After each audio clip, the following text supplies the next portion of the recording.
Hi there and welcome to the last edition of Prime Flash for this week, coming to you live from My Media Prime Television. I am Dolly Ngonde for presentation. The news starts now in the southwest region, where some 78 young boys picked up in a recent raid in Ekona by the forces of law and order have been released, while 16 others are pending the completion of an investigation process. As we get more details from Emanuela C., who has been taking interest in that story.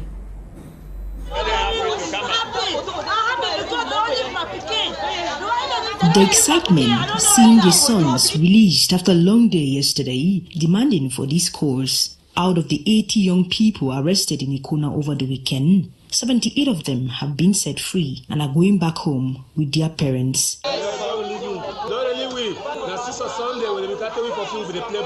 The young people, who have been in detention for over 3 days, say they have not eaten and are happy to be out.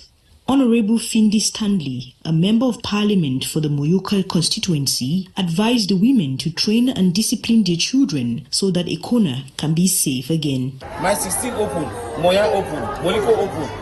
Open, Nele Ekona lock. I won't come for sick bed, I don't come, I don't come.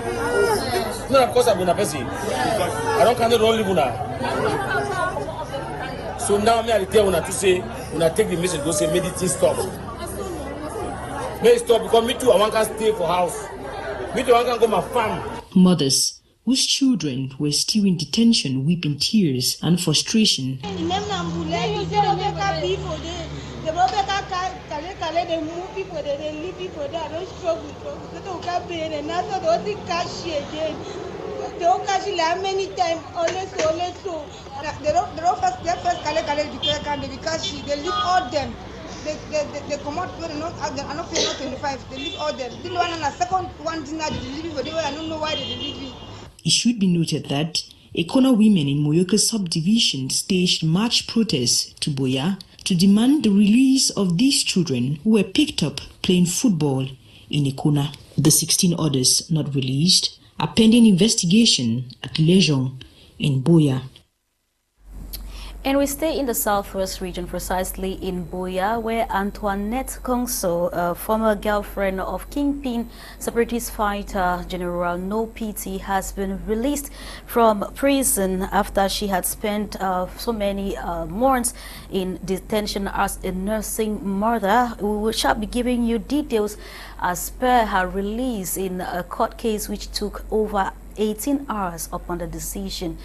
We will bring up the updates during our 6:30 p.m. primetime newscast, which will be coming up today. And over in Kuba, still in the southwest region, a drug dealer has been arrested there in the Meme division of the southwest region while applauding the collaborative effort put forth by the population alongside the forces of law and order. The SDO Senior Divisional Officer for Meme says the fight for a drug-free Meme division remains a priority. As we get more details with Jato Derek, who is right there. Jean Clovis is a merchant in Komba, a town that he was born and bred. And here are his merchandise now exhibited at the explanade of the Senior Divisional Officer's Office for Meme Division.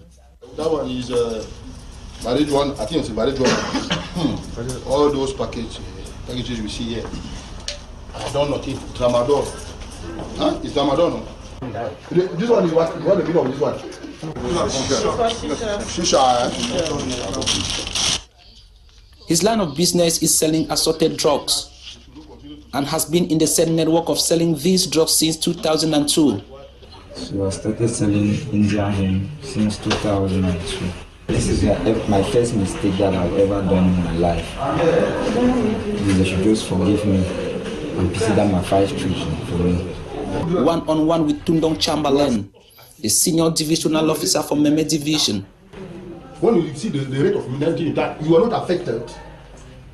Jean Clovis begged for forgiveness and that he will not only repent but also assist the administration to denounce those in the illegal business of selling or even consuming the drugs in a Komba that he knows too well.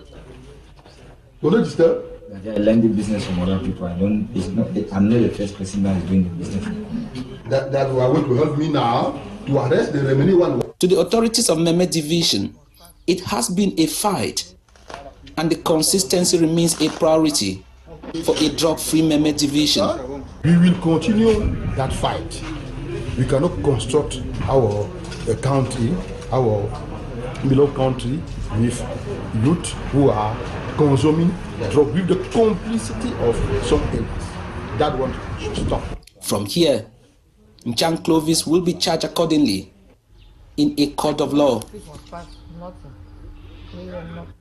That was Jatu Derek reporting there all the way from Kumba. And the prevention of domestic violence becomes imperative as society continues to record cases on a daily basis. And over here in Cameroon, some experts and marriage counselors as well as relationship coaches have voiced out major ways to avoid domestic violence, as we get the report done for us by Julian Dambi. Recently, the rate of domestic violence or intimate partner violence in today's society is becoming a major concern, and according to marriage and relationship coaches, it usually stems from people not being able to understand what the institution of marriage is all about. Marriage is a destiny, which means if you're choosing whom to get married to, you know this person I'm choosing is the person with whom I want to make my life. I want to have children with. I want to make destiny with this person. The rest of my life, I'm living it with this person. It's supposed to be a lifetime experience, so you must be able to choose and decide. It's a destiny. Marriage to God is a covenant. It means that when you've gotten into this covenant, it is not a covenant you don't want to get up and break at any time. So you must be committed to keeping the terms of that covenant. Every covenant has terms. Now, in order to avoid letting misunderstandings in marriage or any romantic relationship lead to domestic violence, which can in the worst case scenario result in the loss of lives as it has been the case in recent times, experts say individuals should embrace understanding and tolerance amongst other peaceful resolutions to their problems. First thing is to understand that the person you're getting married to is not perfect. There are no perfect couples on earth. And we should be ready at all costs to bear the excesses, the weaknesses, and the frailties of each other. If we are unable to do that, then we are not ripe enough to get married. So the issue is we capitalize more on the weaknesses of people than their strength. This is the reason why we're challenging you that those vows you took not just for good times, you took for bad times. You took not just for good character, you took also for the bad character. You did not also take only for nice times, you took also for worse times. And it was a vow till death do you part. Now that you are still alive, you are not dead, why do you want to part ways? It's because you have refused to commit yourself to the confession you made before God, before the altar of God, before the priest, before the congregation. So we urge you. While misunderstandings are a part of life and relationships, it is said that people must be able to learn the skill of emotional intelligence in order for it to last. When it comes to emotional... You're welcome back. Thank you very much, Julian Dambi, for that educative report. And now on to this information of general interest. The Telecommunication Regulatory Board in Cameroon has warned MTN, Orange, Camtel and Nextel on the consequences for providing poor network services to the population. Now, this information is contained in a release signed by the Director General of the Regulatory Board recently in Yaoundé, as we get details in the report that has been done for us by Catherine Ikongwe.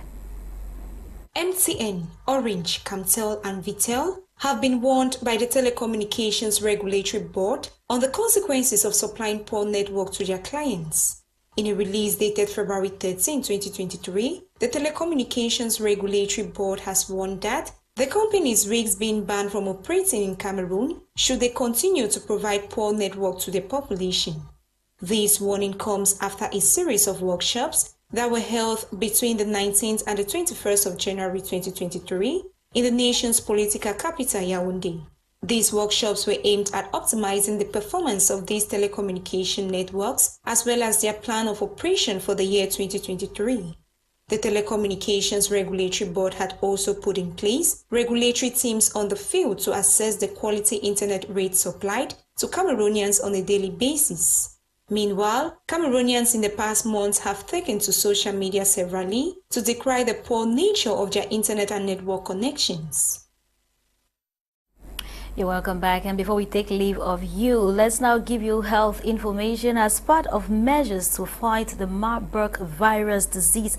Public Health Minister of Cameroon, Dr. Manawuda Malashi, has chaired a constitution meeting or a consultation meeting to discuss Cameroon's preparedness as strategy to fighting the virus. Take a listen to this report done for us by Ngonde. On alert since February 9, 2023, Cameroon is intensifying efforts to strengthen its surveillance, preparedness and response strategy against the Marburg virus. During a consultation meeting held on February 14, 2023, Health Minister Dr. Manawuda Malashi revealed that Cameroon is fully ready to combat the Marburg virus disease within its territorial borders, despite there has been no confirmed case yet. We have just two suspected cases in Ngonde.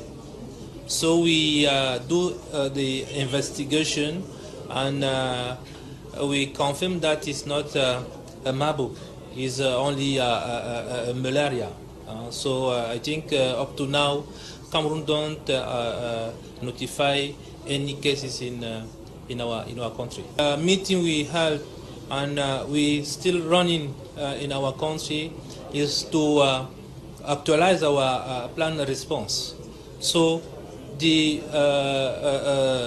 epidemiological measure we put in place to fight against COVID-19 is updated, and I think it will be the main preventive measure we adopt. Health personnel in Kiosi, Olamze and Ambam were lectured on infection control and prevention. Minister Manawuda Malashi congratulated the surveillance system of the Public Health Emergency Operations Coordination Center for its mobilization, even in times of calm, and especially for its spontaneity in the implementation of operations. He equally applauded the divisional officer of the Thames Valley for his leadership in the management of the various teams. The Minister of Public Health called on all stakeholders to take necessary measures in their various sectors to block the possible importation of the Marburg disease from Equatorial Guinea. Thank you very much, Ngonde. As your report concludes today's edition of Prime Flash, which has been produced by Elvis Vola Johnson, and I've been Dolly Ngonde for presentation. The newscast was coordinated by Faith Tata and general supervision came from Kum Lunet. Coming up at exactly 10 a.m. is a brief with Lasha Kingsley and co-hosts. At 11 a.m., the In the House is coming up, as well as many more interesting programs will be yours today, tomorrow, and forever, coming to you live only on the African Eye. From me to you, have a splendid weekend and see you next week, God willing. Bye-bye.